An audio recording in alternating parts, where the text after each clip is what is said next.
Did you guys celebrate Don't Cry Over Spilled Milk Day yesterday? Oh, no, I didn't realize. It was yesterday? Yeah. Oh, my goodness. That was I thought you did that on purpose. Like, you released the... Oh, I had no idea. Because it was the week before. Like, That's last week's genius. Undebeatables was, yeah. Right. Oh, I'm so glad I thought of that. You can say that you did it on purpose and then forgot about it. Yeah. Right. I definitely did it on purpose and then forgot about it. I've certainly had that thing happen before where, like, I did something, like, really good in the past, and then I go to, like, solve that problem again, and I'm like, oh, yeah. Oh, I already did this? And I, like, wrote up all... I'm a freaking genius. I think I wrote up all the notes about this already. It's like, all right, cool. Thanks, past me. You're welcome, future me. Mm-hmm. I've learned to coexist with my past me's and try to support my future me's in any ways that I can. I think that's healthy. That's very healthy. I'd typically throw future me under the bus. Screw that guy. Past me as well. Yeah. Right. I don't have to deal with either of these guys. Right. At least right now. I'm killing it right now.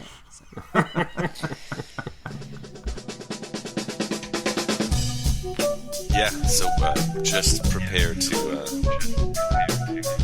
It'll be great. It'll be perfect. Yeah, so just prepare to... Y'all motherfuckers don't watch us play throughout the year, to tell you the truth. I'm gonna be real with you, and I don't care if I get fined.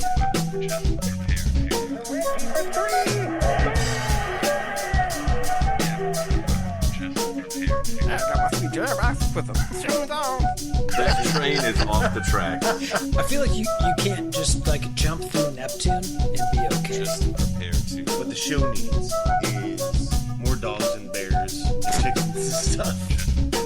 Yeah, so just prepare to be awash in unbeatable goodness. Welcome, Pacers fans. You were listening to the Undebeatables, your semi-weekly Pacers podcast. Today is February 12th, 2022. This is episode 573. Coming from Indianapolis, Indiana. I'm your host, Joey Gaffrida, the man behind the dial and former season ticket holder.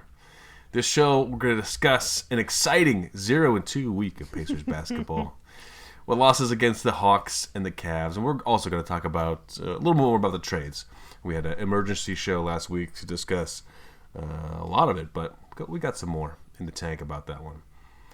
Joining me this show are two of our three analysts, coast to coast, like buttered toast. First, from the high school home of Jameson Brewer, Silver Spring, Maryland, it's the doctor, Jason Triplett. What is up, Pacer fans? What is up, Undebeatable? Shout out to my brother-in-law, who will be celebrating a birthday, and to all the Valentines out there. Shout out. Happy Valentine's Day. Happy Valentine's Day. From my immediate left, is our in-house bartender mixing up the drinks in the crappy jingles. Also, you owe me a jingle. John Colson. What is up, Pacer Nation? What is up, fellow Undebeatables? Yeah, I'm here in person, live. I've been spending the day hanging out with Joey's just soul-crushingly adorable chunker, Wei Wen, and his lovely wife who fed me. So, thank you very much. Yeah, it's been good to see you here in person. And Yeah, and he largely didn't cry while I was holding him. yeah.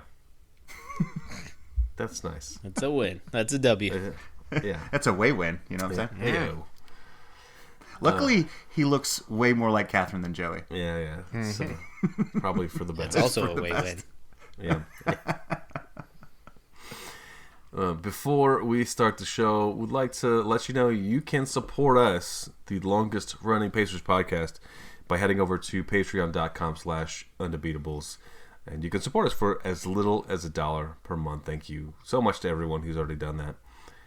For just the price of a cup of coffee. I think that's what they say when they're trying to support. Isn't that what they do when you're trying to support the Children in the starving yeah, kids? Starving kids, yeah. I mean, we're kind of starving kids. Again, patreon.com/undebeatables to send that sweet, sweet cash our way. So, like I said at the top, a very exciting 0-2 week of basketball. Last show we talked about the Sunday game against Cleveland, which we had lost. Actually, we are on a tear of losses. But 2 games this week. The first one was Tuesday, February 8th at Atlanta. Pacers lose this one 133-112. Suit up 8 players for this game. It was the trade deadline day, or that was not the trade deadline day, but the day that the Pacers did a bunch of trades. All their guys. So, but they hadn't traded Torrey Craig yet. They had not. So he got Torrey to play Craig. one more game as a Pacer. They had one more game. Well, I'm hoping, if they were already in Atlanta, I'm hoping that they got to go out to the club one more time as a team. I see. On their way out the door, they all went to the club. To the club. You think like everybody was buying lap dances for Domantas Sabonis? Let's hope so. This game not great. It was during the recording of the emergency pod, and everyone knew this game was going poorly. It never got great.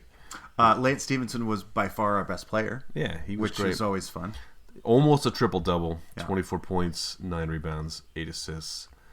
25 points out of Duarte, and 14 out of your boy Goga Bataze. Where's my boy now?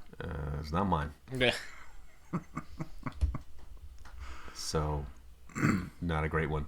And the first game of the new look Pacers. This was last night, and So excited. Pacers, they lose this one 120-113 again against Cleveland, but it was a wild one. The Pacers, the game starts off with a 47-point outburst in the first quarter, which was a franchise record with, not, franchise players. With guys that were brand new. Yeah, with a bunch of new guys. So starting lineup, Buddy Hield, O'Shea Brissett, Goga Bataze, Tyrese Halliburton, and Chris Duarte.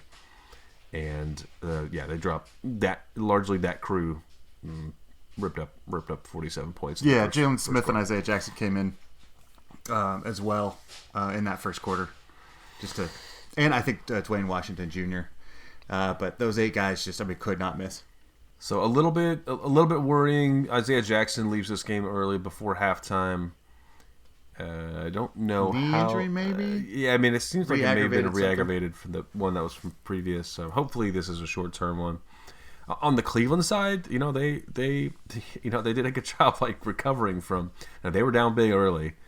Jared Allen was big this game, 22 points from him, and Karis LeVert had just been traded from our team and looked like he had something to prove, and he really did. wanted to beat us. Yeah, especially down the stretch. which is fair, and he did. He owned stretches of that game, 22 points out of him. And Rondo and Love coming off the bench were both big. Yeah. Love was hitting threes, and Rondo controlling the game. It was. They're a better team than us, so Yeah. I think the better team won. But we saw a lot of fun stuff that game. It was the field house was excited, and Isaiah Jackson was alley-ooping, and I don't know, there were a lot of good stuff. Tristan Thompson saw the floor. That was exciting. It's a thing. Yeah, it happened. Got some tough rebounds and Sure. down the stretch. It shows you how much Coach believed in our old team when we're down the stretch in a 1 or 2 possession game against the 4-seed Cavs, and we're playing 4 guys that weren't on the team the day before. Right. So I'm not sure how much faith he has in the other Pacers, but we ended up losing this one, but it was still very entertaining. I loved seeing these guys. Jason, did you get to see this game? I watched a bit of it. Yeah, I watched the first half. It was, absolutely. High energy, sort of what we had been missing all year, which was sort of a joie de basketball. Just guys going out there and having fun and playing emotionally and with a lot of effort and enthusiasm, basically. It helps when you cannot, when you're basically, the basket looks like the ocean and you're just filling it up. That's just makes life way better. Obviously the wheels sort of came off after that first quarter. I mean, the shooting cooled off, and then the discontinuity between the players that have basically never played a minute together started to show, and there was just a lot of sloppy play, lots of turnovers. Yeah, it was pickup basketball. These guys don't know the plays. They're just out there. It's read, react. There was so many times where Halliburton would throw like a perfect pass to a dude that was not there. Right. It was like that guy would have been wide open if he was there. Yeah. Stuff like that. He and Buddy Hield worked together. Oh, they well? did. They were passing. Yeah, he found him often, but it's because they've played together for 2 years. Right. Hield a pretty nice game in that one. 16 points. So as well. 8 assists. A surprising 8 assists from Buddy Hield, who is notoriously a black hole. Like, he gets the ball and he shoots, basically, is his job. And 9 rebounds. Yeah. Yeah, he looked like a steal in this. Like, it was like, I thought of him sort of as a throw-in, or we had to match salaries. And he looks like a guy who could be on this team for a long time. Well, so, I mean, we can just get right into it. I think, like, that's the hidden silver lining of this trade is you have liberated Buddy Hield from the Sacramento Kings. Like, he's like got a whole new lease on life. He's like, wait a minute, what? Like, this is great. I mean, he's obviously he's a very inefficient scorer, and so we're gonna have to live with like watching him chuck up 20 shots to score 18 points or whatever. But there will be nights when he just is on fire and scores a bunch. So that could be cool, I think.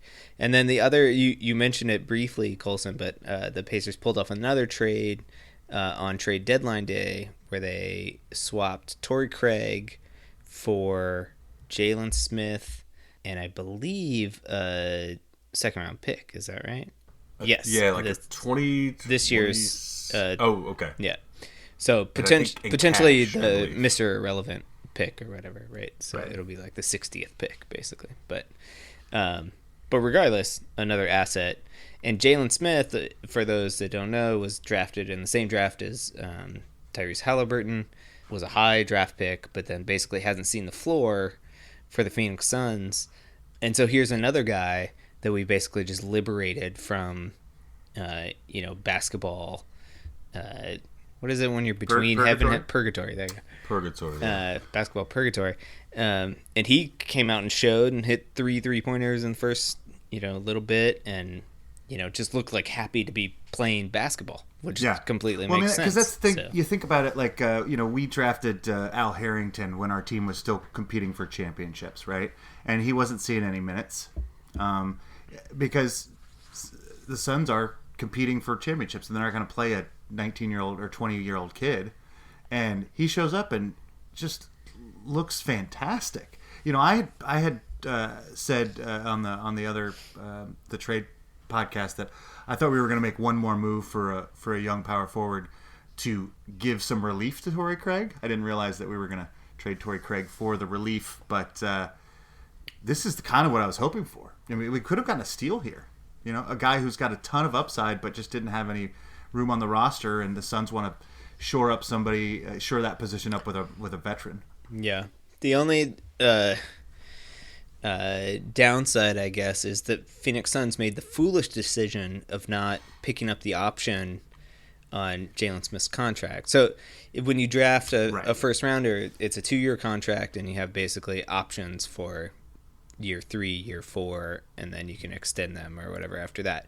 And given the economics of the NBA, it is foolish not to pick up the options on rookies, even if you don't think they're going to play for you. Right. Like, they're just super cheap, and you got to fill out your roster anyway. So they didn't do that. So Jalen Smith is going to be a free agent. I think he's going to be restricted free agent, though. Yeah, he'll be restricted. So we'll have a chance to match any offers that he might get. But he gets 30 some odd games to sort of display himself to both the Pacers and the NBA. Yeah, it totally is. Yeah.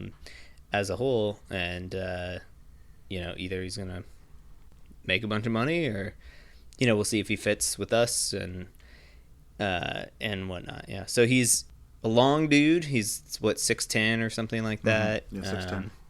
good 3-point shooter. Obviously, I think supposed to be relatively good defensively, but I don't know a lot about him. He's supposed to be a pretty good rebounder. Yeah, he is actually a very good rebounder. So he's the worry is that he's somewhat redundant with Miles Turner, I guess. But I thought you were going to say Tristan Thompson. yeah, no. But Turner might not see the floor again this year, so who knows? Joey is apparently over Goga Batadze. You're no longer Gaga for Goga. I'm not Gaga for Goga anymore. Just because he got in foul trouble in this game? No, not because he got in foul trouble. This is, I just don't think he's, he has flashes of playing well, but he is just not, he's not producing out there. Not bringing it together, huh? No. I mean, we watch, look, it's one possession, but this guy's got to be, he's got to be making an impact on the minutes he gets on the floor, and I know, this past game was, there's some pickup basketball stuff going on because no one knows anybody, but Goga's running down the middle of the lane and just, gets hit in the stomach with a ball. With a basketball, yeah. It's like, Yeah. well, you're not out for your defense guy. So the lineup of, I thought, Halliburton, Heald, Duarte, Jalen Smith, and Isaiah Jackson was very exciting. And those guys are all kids outside of Heald, who's 29 inexplicably. How long's he been in the league? Seems like forever. Oh God, how's he that old? Anyway, he also looks old. He's one of those guys that has an old face, kind of. So He's an old confusing. soul. Yeah. old soul. But I mean, you look at this and you start to see the shape of something, and I know Brogdon and Turner. Brogdon's gone, by the way. I mean, not yet. You're saying this is the end of? I mean, we brought in his replacement in Halliburton. Apparently, Pritchard did say he was looking for a guy that could lead this team for 10 years, and he feel like he's done that. I love Brogdon when he's on the floor, but he can't lead this team for 10 games because he can't be on the floor because he gets hurt. Do you think Brogdon and Halliburton could play in the backcourt together? I mean, Brogdon cannot stay healthy. That's my complaint. Okay. They absolutely could. Okay. I mean, I don't know that I mean, the thing is Brogdon is much more of a slow it down guy, and watching this Halliburton kid, we're just running up and down the floor. I mean, they're not waiting for anything. No. So I don't know if they'll fit in the backcourt together. I mean, they both share the ball. They're both good shooters. It's nice. They're both long. I mean, it's nice to have people with different skill sets on the floor. Right. Some of the teams will do this your turn, my turn kind of thing, and just kind of go back, whatever's working or whatever fits, you just, or you can just use it in different situations, like where, let Brogdon run it when you're looking to take control, or let Halliburton run it when you're, trying to land a military contract, Good replacement. I feel like that's a dangerous thing. I feel like that's going along the lines of a team that has two quarterbacks has no quarterbacks, right? Like if you want to give the guys the keys to the car to run your team, give them the keys to the car. Don't be like, you get to run the show 75% of the time, but then, in crunch time or whatever, we want our veteran guy handling the ball. I mean, teams do that to some degree, but it's if you're in Brooklyn, we're not going to let you play. But if you're outside of Brooklyn, that's fine. Yeah. Well, I mean, they played Rondo down the stretch in Cleveland last night because he's the veteran and he was kicking our butts. But I see what you're saying, Jason. If Halliburton's the future, then just let Halliburton be the future. Right. Yeah, exactly. And it seems like he might be. I mean, I don't know. You could imagine a situation where Brogdon plays two guard and is perfectly happy to play two guard or whatever. He's a decent shooter and can move off ball, and he's a very good shooter. He can play, create when he needs to and stuff like that. So, and then just let Halliburton do the work of setting the table and making sure everybody's involved and getting to eat when they're hungry and all that good stuff. So. I don't know, but it seems like overall, I didn't watch the press conference with the Pritchard or whatever, but this, is a hard reset on the timeline for this franchise, right? And, who knows if, not that Brogdon is old, but, he might not be too interested in, kicking it around a team and like helping young dudes like, well, I guess Duarte's not that young, but experience-wise, He's 22. Duarte and Halliburton. Duarte's like 27. No, he's like something that, isn't he? 24, 25. So we've got all these young horses now that like definitely want to give some burn, right? I guess Halliburton is the main one, and Duarte. It seems like Jackson is, earning himself some minutes, and then we're gonna have, essentially three first round picks, right? So those guys you will probably want to get in and get them going. Well, and I assume, we assume one of those draft picks is going to be high, unless we start accidentally winning games with all these young, excited players. Well, yeah, no, I was telling Joe, like, the game last night was exactly what you want to see. It's perfect. You want to get excited and see potential of, like, wow, I can see flashes of, like, this working brilliantly, and then just fall apart down the stretch and lose those games. Yeah, like, I was kidding, Yeah, Joe, you were real concerned about us winning that game. I mean, the thing is, like, we made all these trades, and for what? To win games? Like, no, get out of here. I talked to my parents today. They were very upset that we'd lost that game. They're like, it was such a great start, and I was like, no, this is what you want. You want to have this much fun watching a game and us still lose. Yeah, I mean, you want to have a few games where you like are building confidence and you win. But like, we want to lose 3 out of 4 games. You don't want like, a culture of losing. Right. I don't. Yeah, I don't want. Right. I don't want these guys that we're building with. I don't want them to have a broken spirit. I don't want them to feel like there's a culture of losing. No, that's it. Exactly. I mean, you go out and try to compete and win every game. I mean, the issue with young teams is like they just don't know how to win in the stretch or whatever. Turns out that our veteran-laden team also didn't know how to win in stretch. Jason, this is exactly my point, right? Like that's NBA basketball. But like this is what I wanted if I was going to have a losing team. I want young guys that there's some hope for, as opposed to a bunch of veterans that are supposed to be good at basketball and still can't win down the stretch. I'd rather them figure out how to learn to get better than and root for that, as opposed to watch these guys that should know better just crumble. Based on all of these moves, right? Hard reset. Not exactly going full process mode or Oklahoma City mode. Like I think they're trying to do this in a quick turnaround type of way. How do you think Rick Carlisle is feeling about all of this? Like, is he going to be on board for guiding this team over the next 3 to 4 years and shaping it into a championship level team? I gotta feel like his fingerprints are on this. You think so? Okay. I mean, I'd hope so. He's well respected, and within across the league, but of course within our organization. And I've got to feel like they didn't do anything without consulting him. I mean, maybe not all the maybe not every specific move, but I mean, I feel like he's got to been, he because the thing is, like, you wouldn't want him to feel like he got the rug pulled out from underneath him, So right. And they just brought him in. It was a good land to pull Carlisle in as the coach. So he's somebody else you got to keep. One of the coaches that matter. He's one of the coaches that matter. He's somebody you want to keep happy. So I mean, I feel like he's. The scuttlebutt was he was really high on Halliburton and wanted Dallas to get him in the that draft or whatever.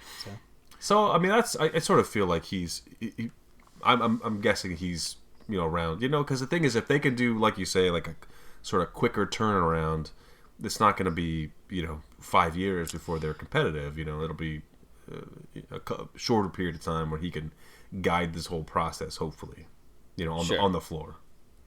So, follow-up question then. Do you think that Carlisle's up to the task of taking a ragtag bunch of young guys, teaching them how to play basketball in the NBA and becoming competitive? Because it's not something that he has done in the past. Done. basically, in his very illustrious career, right? He's definitely taken ragtag groups and put them together. He's definitely taken ragtag groups, that's for sure. Yes. But yeah, and he tends to have success with point guards in general. So the fact that maybe Halliburton is under his wing could be a really good thing. Yep. But you're right. There's not a long track record of him developing young teams into other teams. He usually goes out and get veterans and doesn't play the young guys. Mm-hmm. But he's got to feel some relief in the same way that I do, right? Like I love the Pacers, and every time I lose a guy, every time somebody's traded or cut or whatever, I'm always sad because I root for these guys. But I was honestly just relieved. I was relieved to have all these names shuffled and off the deck, because this was a freaking miserable season. One of the most miserable seasons I remember. Because, these guys should have been better and nobody seemed to give a shit. And I was having trouble watching it. And so he probably was feeling the same way about coaching that team. Why Sure. isn't this working? Why isn't this working? I don't know. Let's get in some young blood, some fresh blood, and see what happens. I want to turn on the TV now, whereas before I was just overwatching the team. Yeah.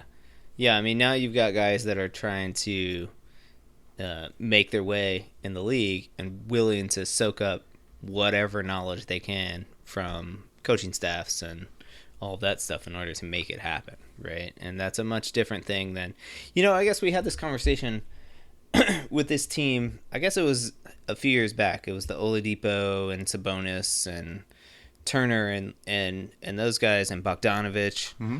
And we had a conversation about like how what makes this team work is that all of the guys feel like they've been either overlooked or are still trying to make their name in the league. They're all hungry. They're all very hungry, right? And this latest iteration, not that they're not great basketball players, but they're not hungry. They're hungry for different things, maybe, or something like that. Like, they've established themselves in the NBA. They're all making $20 million a year. Like, the motivation to... And they're all staring at, another 5 to 10 years in the league regardless, right? They're that level of talented player. Like, they're not going to get booted out of the league. So, like, there was no proving themselves. And then once you get to a situation where you're like, the shot at the playoffs, let alone the championship, are like basically out the window. Like, those guys have nothing to play for. It's very hard to motivate them, I think, to go out and play hard. Yeah, I would think. But well, I mean, that's what we saw at the very least. Right, exactly. Speaking of that, Joe, we forgot to do my champagne of poems. Oh, that's right. I tried to skip by it, and I did, but you caught me. So this is my this week's Haiku Life Champagne of Poems corner. When you see your ex happy, you are allowed to have mixed emotions. Hoping that was about Karis LeVert. It was. Okay.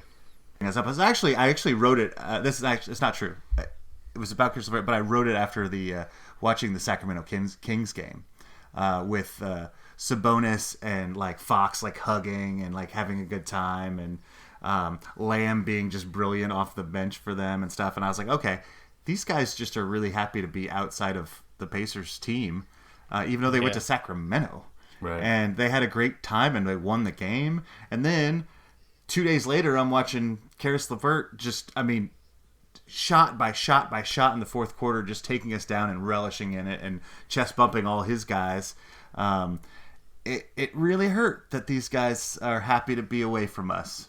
But I'm also happy for them. That's why it's mixed emotions. That's right. Yeah, I mean, in some ways, I guess they were also freed from basketball purgatory, right? Yeah, we have been that for them this season, basketball purgatory.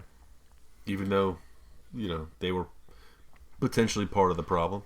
I mean, yeah, but group dynamics is a strange beast. No, I right? agree. So, yeah, it's not any one of those individuals is necessarily a problem child. We talked about this or whatever, but for some reason the juju in that locker room just wasn't working, and so to extract oneself from that situation into a new situation, especially if you're Levert and now you're going to this really fun and hungry and playing well above their expectation Cavs team.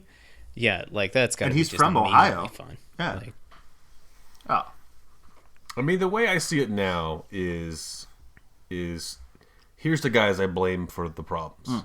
Karis LeVert, okay. Demonis Sabonis, Okay. Jeremy Lamb, Okay. Torrey Craig, Torrey Craig definitely was a big problem. the worst. and Yeah. Justin Holiday. Chris Holiday, For yeah. sure. He was definitely not the adult in the room. He was just trying to screw everything up. So, I mean, that's just I'm glad we got rid of the troublemakers. yes. That's my opinion. Wow, what an overhaul of this Yeah. roster. Have we And I- seen this and I- before in Pacers history, Colson? You're What? Well, like you guys were saying, this is the biggest trade by weight.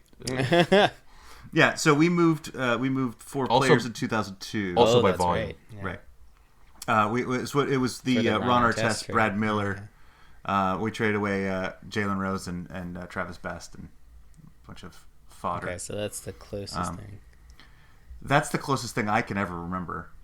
I mean, it's the biggest trade by volume, and also we didn't do trades on either side of that. So like on some level, this is definitely the biggest trade deadline ever for us, as far as how many people have been moved. So many years that just nothing happened, and you wanted something, Right. and then they just packed Or there was the years like we're just tinkering to tinker. Like let's trade Danny Granger and blow up the team. let's get in every Turner. Come on. I'll do it. This one has a chip.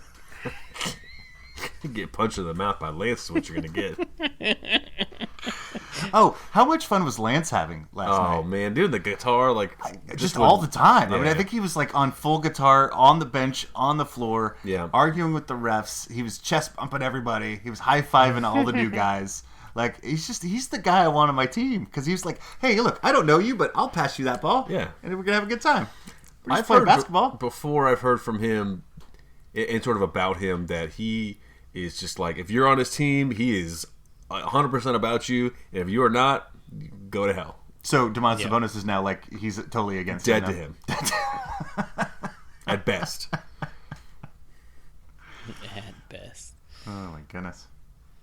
Well, I don't know if we talked about the games this week, but Maybe a little bit. yeah, We I talked mean, about him as much as we should. fair enough. This is I think this is incredibly exciting. Yep. I really do see the shape of something here. I see the shape of the future. If we continue to lose at this rate, we're going to have a top, 6 or 7 pick, and then another couple picks in the late first round, early second round, and then you kind of look around and say, hey, is Brogdon still for this team? If not, what can we get for him? And then just move forward. So. Yeah, and we'll get to see how these guys all learn to play together and how this whole thing takes shape. Starting this week, it's sort of a shortish week.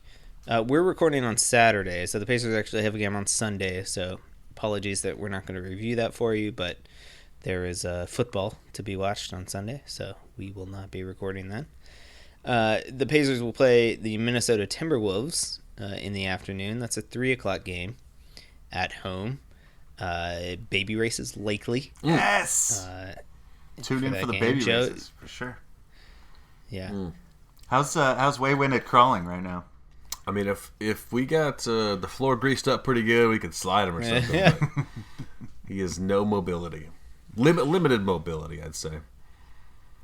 Then Tuesday, Pacers travel to Milwaukee to take on the Bucks. And then Wednesday, back in the Fieldhouse, taking on the Washington Wizards, who also did a bunch of things at the trade deadline. So who knows what's going on with They them? got Kristaps Porzingis for some reason. Huh. I don't know what they're doing. So I'm calling 2-1. Oh, wow. Oh yeah, no, I think this team is young. It's hungry. Minnesota's better than us, but I think we're going to beat them because it's the afternoon game and we have the baby race juice. And then Washington And the guys again, may at have home. learned, like, play by then. Right, exactly. And then the Washington game, Washington's terrible. Screw those guys. We could play 8 guys and still Like, beat them. what's the over under for turnovers in that Washington game? Like, both teams have new point guards. Washington traded away all of their point guards. They traded away Let's Dinwiddie go and Aaron Holiday. 50. 50 is the over under. What do you want to take? I'll take the slight under. I think it's like Okay. I think each team has 20 plus turnovers. But. Yeah. I'll take a 3-0 week. I think that we're You're gonna surprise Milwaukee, are we? Yeah, I mean, how do you do a scouting report? That's true. You cannot. What do you got? No one has ever seen this team play. I mean, what, you got tape for days on Terry Taylor? You don't. He's gonna take you into the birdhouse. Into the birdhouse. This feels like a 1-2 week for me, and then Okay. Are we winning that Washington game then? sure, yeah, let's win that Washington game. So speaking of, Well, that means Harper's taking the 0-3. Come on, he Harper. always takes the 0-3. Have some faith. Even though he won last week, because He did win last week. I have some nickname news. So I was looking into the nicknames of the guys that we've just brought on. So it's whether they needed to earn a nickname from us or whether they already brought one. Jalen Smith, apparently, his AAU coach called him Stix, Stix, and that has stuck, and most people refer to him as Stix. It's because he was really thin and bony. So that's a pretty solid nickname. I'm not sure we need to rename him. Pretty solid. Yeah, but my favorite story is Buddy Hield. So Buddy is not actually his given name. It was a Chavano Rainier. Chavano Rainier. But when he was born, he was apparently red, and so his neighbor, who was also his aunt, came over and was like, "He looks like Bud Bundy from Married with Children," and so they started calling him Bud because he was a red baby. And then, but apparently there was a drug dealer in the neighborhood also called Bud, so they tried to soften a little bit with Buddy. And since he was 2 months old, he's been referred to as Buddy. And so that's a solid reason to have a nickname, because that's kind of the way we would give a nickname. That sounds like very similar to the way that Undebeatables would give you a nickname. Right. And so I think we should stick with Buddy, and he's fine. or we could just call him by his given name, Shavano. Yeah. I like Rainier, too. That's lovely. All right. Rainier is raining threes. Mount Rainier. There's some stuff to work There's I thought some sad news on the nickname front for Halliburton though. Double machine. Yeah. No, we'll fix that. Fix it. Oh, that's right. Double. It's terrible. I really liked your joke that I laughed over, Jason, last week, was the are we going to call him Blackwater? Which is a funny joke. Yeah. We'll come up with something. Yeah. Halibut's a fish. True. See, it's already starting. Okay. He's from I wanna watch- Oshkosh, Wisconsin. Should we call him Overalls? There you go. Oh, goodness. Oh, I'm so excited. He is already. Eddie Jones's cousin, according to Basketball Reference. Eddie Jones? Like the basketball player? Uh-huh. Oh, also, Joey, you have some information about his jersey number. Oh yeah. So apparently Halliburton picked 0 because when he played 2K, he played with CJ Miles, and he said he killed it with CJ Miles. So that was one of the reasons he's picked 0 in general, was Because of CJ Miles was 0 as a Pacer. Yeah. So Yeah. How do I not love this guy so already? I think you do. I think okay. I do too. I think you and I are going to have to fight for his love. That sounds healthy.